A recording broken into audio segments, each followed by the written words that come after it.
Maha benar Allah dengan segala firman-firman-Nya. Terima kasih sebelumnya. Saya percaya terhadap isi kandungan surah Al-Isra itu.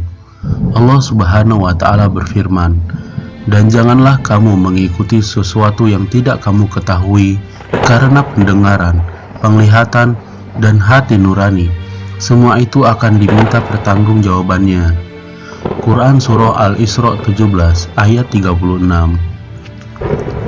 Dan sebelumnya juga, saya menjelaskan ini bukan sebagai seorang ahli ilmu, akan tetapi saya menjelaskan untuk apa yang telah saya sampaikan sebelumnya.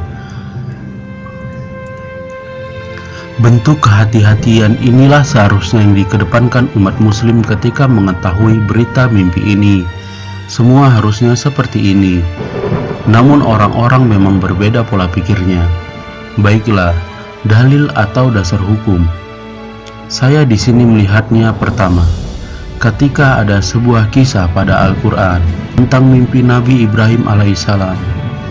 Allah Subhanahu wa Ta'ala berfirman, "Maka ketika anak itu sampai pada umur sanggup berusaha bersamanya, Ibrahim berkata, 'Wahai anakku, sesungguhnya aku bermimpi bahwa aku menyembelihmu.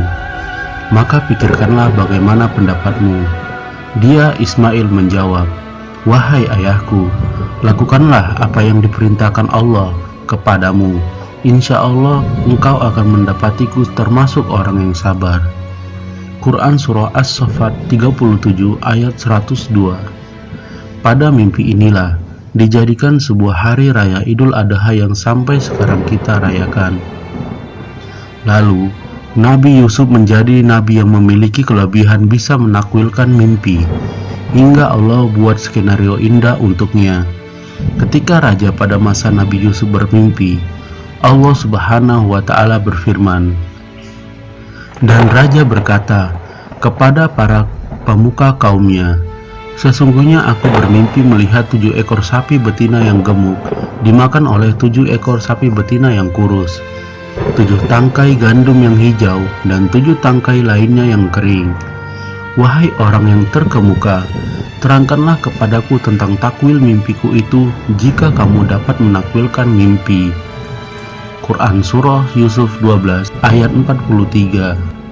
Akhirnya ditakwillah oleh Nabi Yusuf sehingga ia pun mendapatkan tempat karena ilmu takwil yang Allah berikan itu.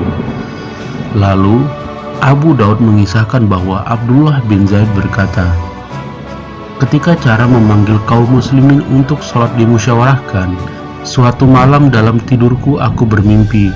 Aku melihat ada seseorang sedang menentang sebuah lonceng. Aku dekati orang itu dan bertanya kepadanya, apakah ia ada maksud menjual lonceng itu? Aku pun berkata kepadanya, wahai hamba Allah, apakah engkau menjual lonceng itu? Dia berkata, apa yang akan engkau lakukan dengannya? Maka ku jawab, kami akan gunakan lonceng itu sebagai panggilan sholat. Dia pun berkata, mau engkau kuberitahu panggilan yang lebih baik dari bunyi lonceng itu? Dan aku menjawab, ya. Lalu dia berkata lagi, dan kali ini dengan suara yang amat lantang, Allahu Akbar, Allahu Akbar, Ashhadu an la ilaha illallah, Ashhadu anna Muhammadar Rasulullah, Hayya ala sholah, Hayya ala falah, Allahu Akbar, Allahu Akbar, La ilaha illallah. Keesokan harinya, Abdullah ibnu Zaid mendatangi Rasulullah SAW dan menyampaikan perihal mimpi itu kepadanya. Rasulullah SAW pun berkata, mimpi itu adalah mimpi yang benar. Rasul kemudian menyuruh untuk mengajarkannya kepada Bilal, karena Bilal memiliki suara yang sangat lantang. Ketika Umar bin Khattab mendengarnya, ia berkata kepada Rasul, demi Allah, aku pun bermimpi seperti itu juga. Dengan demikian, orang yang pertama kali mengumandangkan azan adalah Bilal bin Rabah. Inilah asal muasal azan, yang ternyata juga dari mimpi. Dari zaman Rasulullah SAW pun hingga kini, kita masih menggunakan azan ini dengan cara yang sama. Bahkan pun Ketika sahabat Sayyidina Umar berkata, "Demi Allah, aku pun bermimpi seperti itu juga." Sebenarnya, yang terjadi begitulah kepada mimpi Muhammad Qasim. Mimpinya ini juga dibenarkan oleh orang-orang lain yang berbeda negara. Sebagian mereka diberi kesaksian oleh Nabi Muhammad SAW dengan datang kepada mimpinya dan mengatakan, "Qasim tidak berbohong."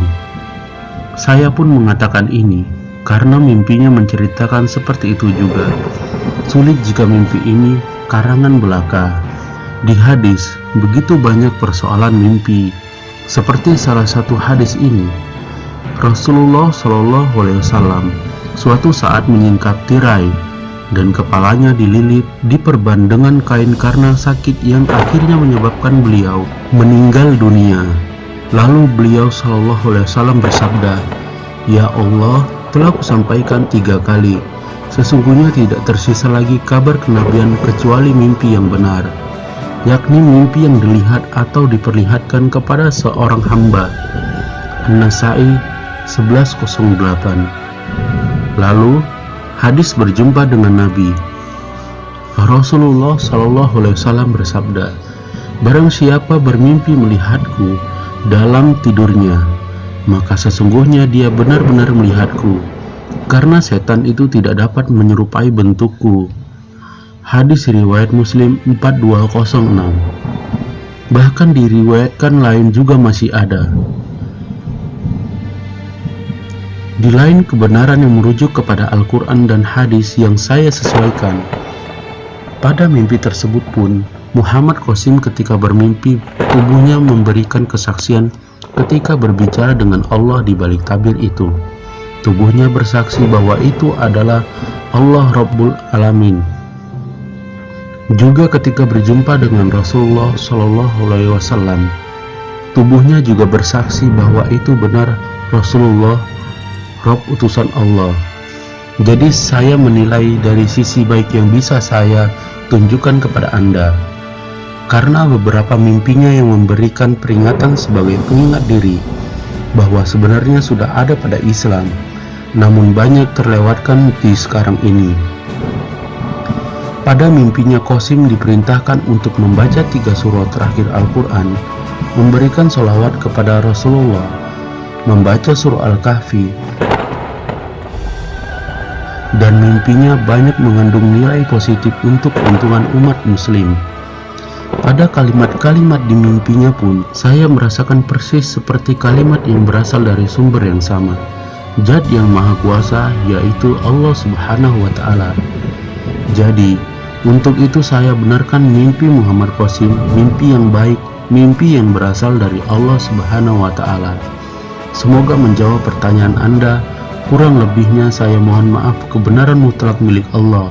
Mari kita sama-sama melihat sekeliling kita. Sudah di fase manakah kita? Apalagi yang kita tunggu selain persiapan matang untuk menghadapi rintangan ke depannya?